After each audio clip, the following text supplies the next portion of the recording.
A British reporter just did what most interviewers in the US won't dare. He dismantled a Trump loyalist live on air and left her no choice but to walk off mid-interview. It wasn't a shouting match, it was a masterclass in composure and logic. And the best part? It all happened on British radio, where the host calmly exposed every weak argument this self-proclaimed Trump insider tried to hide behind. Before we dive into the full story, comment where you're watching from, and don't forget to like and subscribe so you don't miss the next one. What you're about to see isn't just another political debate, it's the moment a confident guest realised she was completely out of her depth, live and unfiltered.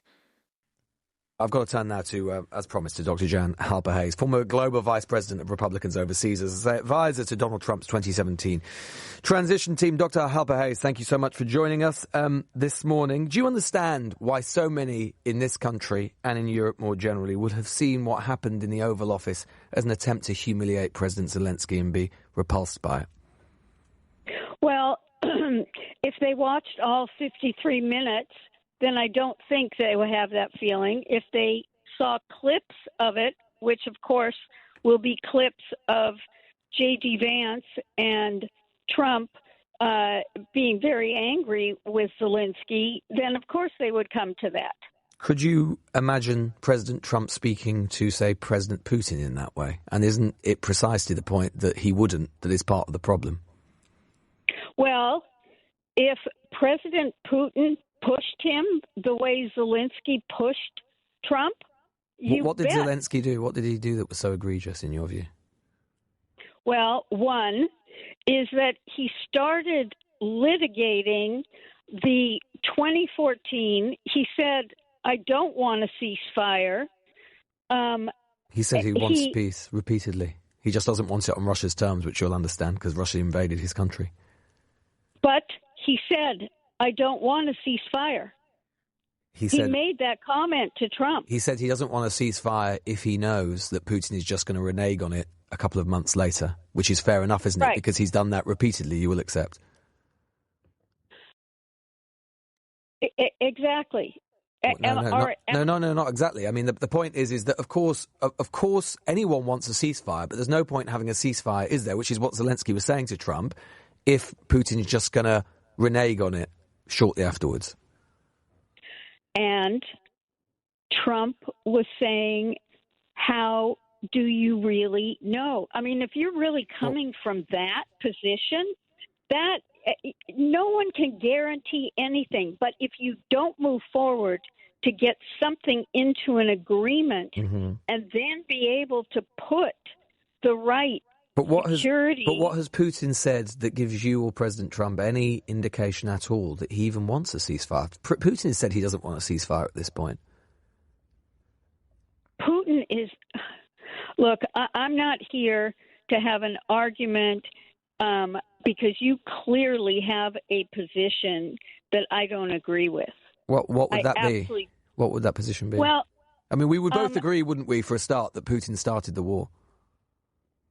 Yeah, what I would say is that Putin legally violated international law. Morally, he thought he was right, and strategically... But you would agree that morally he was wrong? No, I would not agree morally he was wrong. I would agree legally he was wrong. You would agree, you would not think that a man who literally, as we speak, still sends drone attacks to kill Ukrainian civilians is morally wrong? Oh, and you think that Ukraine isn't doing anything to the Russians? Ukraine didn't invade Russia. Russia invaded Ukraine. That you wouldn't agree that was morally wrong? Okay, all right. You know what? That is 3 years ago. Right. So if we were sat in 1942, would you have been on the radio going, "Look, don't worry about it. Hitler invaded Poland 3 years ago"? You know what? I didn't sign on for this hypothetical discussion. It's not hypothetical. I'm just trying to tease out the logic of what you're saying, Dr. Halper-Hayes. One is that James Baker and Thatcher and Mitterrand and Kohl, etc., had promised that NATO would not move 1 inch eastward, and that was violated. Those so countries. You want to look at all the different people that violated their agreement? When did America start basically just sort of representing what Moscow thinks? Those countries wanted to be part of the NATO club. Your club. Are you saying that they should never have been allowed to exercise their democratic and sovereign rights as nations and join that club? Oh, God. You know what? I don't like having my words twisted. No. I really don't. You don't like... Well, but that's the point of an interview, isn't it, is to discuss what you're saying. And I'm just asking you... You're saying... With respect, Doctor, I'm just trying to understand what you're saying. You're saying that those countries should never have been allowed to join NATO, and then we wouldn't have been in this situation. And I'm saying to you that surely those countries should have been allowed... No, I didn't say that. Well, see, that's why... No, hold on a minute. But you cited what happened in the... so you're saying that it's fine for them to join NATO, then? I didn't say any of those things, and I don't like when someone tries to give words and interpret without understanding. I'm done. Okay. I'm off. I don't like you. Okay, well, that's fine, Dr. Halper Hayes. Maybe some of the listeners won't like you, but that's fine. I'm entirely indifferent to that. I'm very grateful for your time. Dr. Jan Halper Hayes there, former Global Vice President of Republicans overseas. Apparently I'm not going to be on her Christmas card list. Maybe I will be with Oliver in Harlesden, though. Oliver. Fair play to Lewis Goodall. Seriously, credit where it's due. That was not just entertaining. It was a full-on demolition job carried out with precision and calm authority. There's something fascinating about these die-hard Trump defenders, isn't there?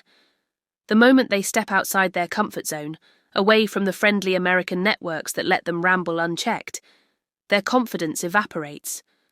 They crumble the second someone challenges their talking points with basic logic or facts. And that's exactly what happened here. The reporter didn't yell, didn't insult. He simply pressed her on what she was actually saying. And the moment that happened, she completely unravelled. Every question made her stumble a little more, until finally she did what they always do when the facade falls apart. She played the victim card and stormed off. It's embarrassing, but also revealing. Because when all you've got are recycled talking points that sound straight out of Moscow's propaganda playbook, real journalism becomes your worst nightmare. This is what we need more of. Reporters who actually push back, who don't let bad faith arguments slide. And for that, Lewis Goodall deserves every ounce of credit. LBC might just be a radio network, but moments like this remind everyone why it still commands so much respect. They're not afraid to host uncomfortable conversations, and they're definitely not afraid to let truth do the heavy lifting. That's why this exchange hit so hard, because it showed what journalism can look like when a host refuses to let propaganda slide unchallenged. And honestly, more reporters need to take notes from Lewis Goodall. The way he pushed back, calmly, intelligently, and without resorting to shouting, was exactly what so many US networks seem to have forgotten how to do. Too often, American interviewers let political operatives spew talking points unchecked, hoping the segment will move on before anyone notices.